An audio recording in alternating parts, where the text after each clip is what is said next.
We talked about several things yesterday. The most important thing we talked about, okay, if there's one takeaway, is that there's a new computing pattern. The architecture of an application,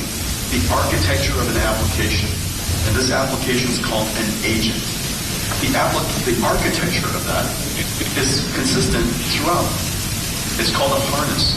There are many different types of harnesses, but they're largely similar. They orchestrate the thinking process. The GPU still has to do thinking step by step by step. So it has to understand the context, the situation. It has to understand the intent, the prompt, and it has to reason about it, break down problems step by step, and think. And so the CPU routes the computing thinking from GPU, the CPU, memory to the GPU, so on and so forth. Okay? And that CPU sits inside the Vera Rubin rack, or that CPU sits inside the Grace Blackwell rack.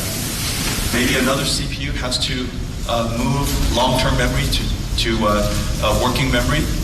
Maybe it has to activate a tool, launch a small tool, maybe use a browser, execute code, write code, maybe even turn on Adobe Photoshop. Okay? And so the CPUs would have to be used for that. But overall, the harness allows the AI to think and reason, use tools, work with memory. But that computing pattern is consistent, whether it's in the cloud, in a robotic system like a self-driving car, in a robot itself, and of course, we invented a brand new type of robotics computer, a brand new type of agent computer, and we call that RTX Spark. We have so much to tell you, and I have so many partners to thank. It is incredible how large our ecosystem in Taiwan has become. Most of the time, when people think about ecosystem, they think about our software stack. They think about the developer ecosystem above the computing systems that NVIDIA builds.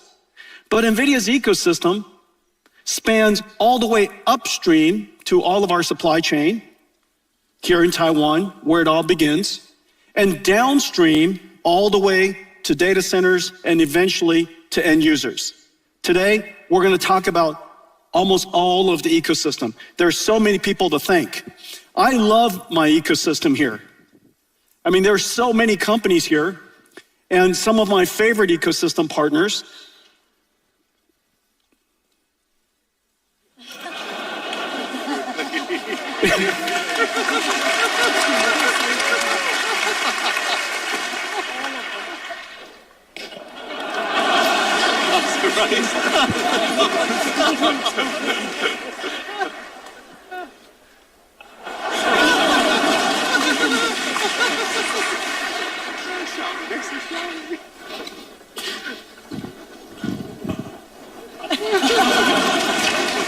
So many. Taiwan's rich ecosystem, the richest ecosystem, the world's best supply chain ecosystem. Unbelievable. Well, thank you all for being here. And this year, our businesses together are growing incredibly. In fact, somebody told me last night that the annual GDP of Taiwan is going to grow almost 10%.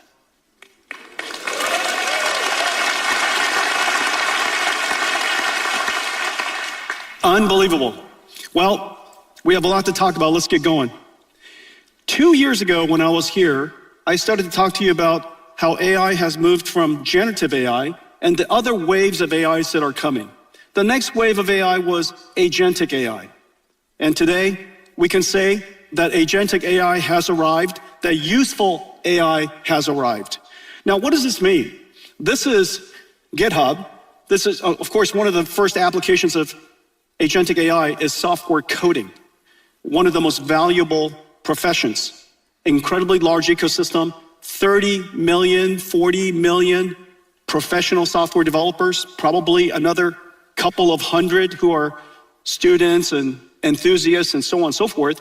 But say 30, 40 million software developers in the world code for a living. And this represents most of them. This is GitHub. The pull request is when they download software, they modify it, and commit is when they push it back up, okay? And so if you could look at this, in 2023, the number of commits was 300 million.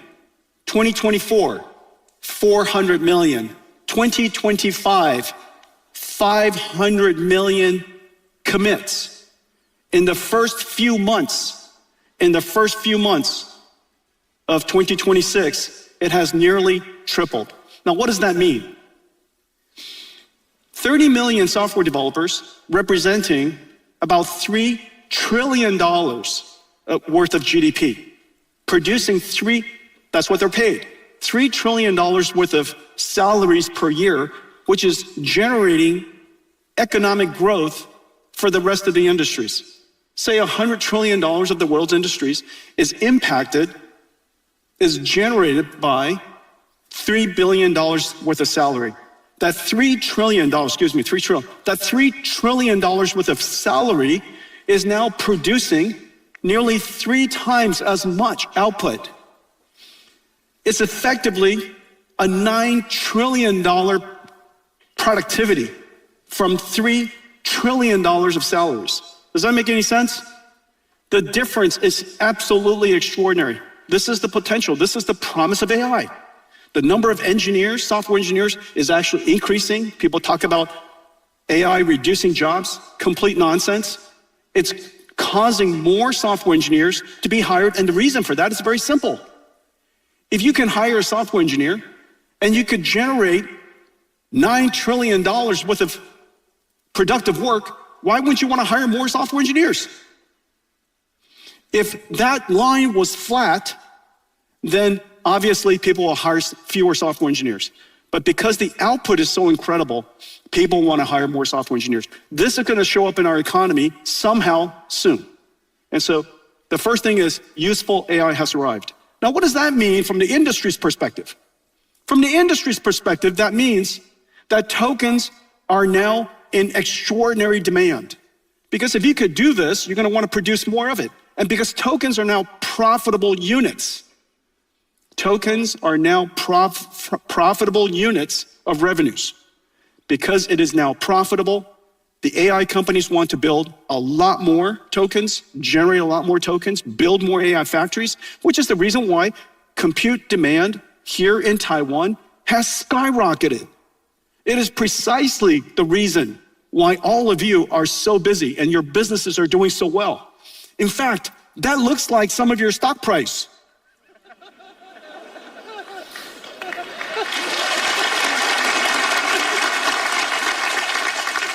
The compute pattern has changed. Everything has changed. So the first idea is that useful AI has arrived. AI is now a profit generator. AI is now a GDP generator.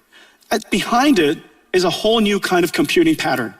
Not just a large language model, but an agent. Today, almost everything we're going to talk about is going to be based on this. So let me take a quick moment and show you what I'm talking about. This is an agent.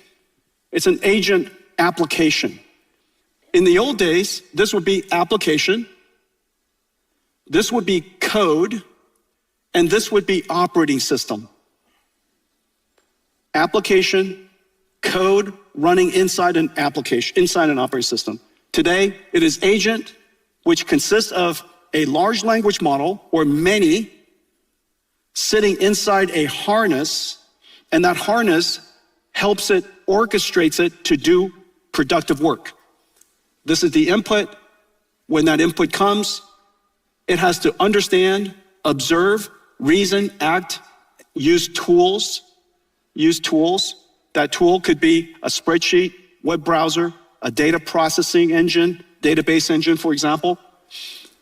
This is orchestrated, this harness orchestrate this routing of information every single time it touches either processing the context, understanding what is happening, reasoning about what to do, coming up with a plan that it acts on. That orchestration path is orchestrated by some software.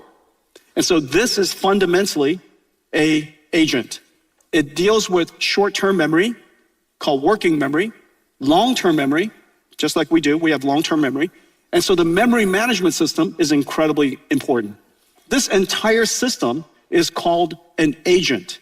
The large language model is used to do the thinking, and the harness connects everything together, just like an operating system, okay?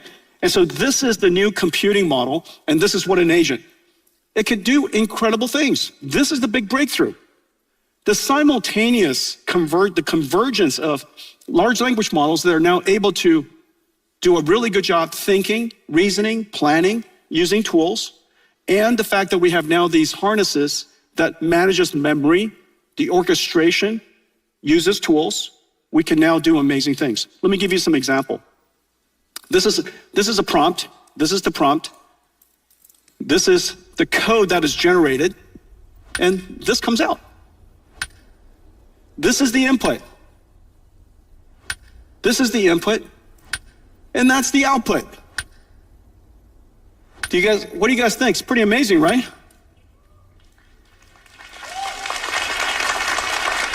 We use Claude Code here, but Codex does an incredible job as well. Here's another example. This is the input. Create a GIF, Nvidia green dots on black scatter, form Taiwan 101 building, morph to GTC Taipei 2026, morph to Nvidia I logo, then scatter and repeat, right? So you saw that. That was the prompt. Here's the next one. I lost my remote control battery clip. It looks like this. Create a CAD file. It uses a tool, create a CAD file, ready for 3D printing to create a new one. Make sense? This is now the new computing pattern. Whereas we used to launch an application, click and type, we now replace that with explaining to the AI what we want, our intent, and the AI generates the code or uses tools and produce the necessary output. This is how computers are going to work in the future. This is Agentic AI. For 2 years, we've been building towards this, and now it has arrived. Now, one of the big breakthroughs, of course, is tool use. A lot of people have said, you know, Jensen, AI is coming, Agentic AI is coming, therefore all of the software companies are going to go out of business. I said, it's exactly the opposite. Because there are going to be so many agents, the world is no longer limited by the number of people. Therefore, those agents are going to use more tools than ever. This is actually an incredible time to be a software company. But the software has to be presented to the agent in a way that the agent can use it.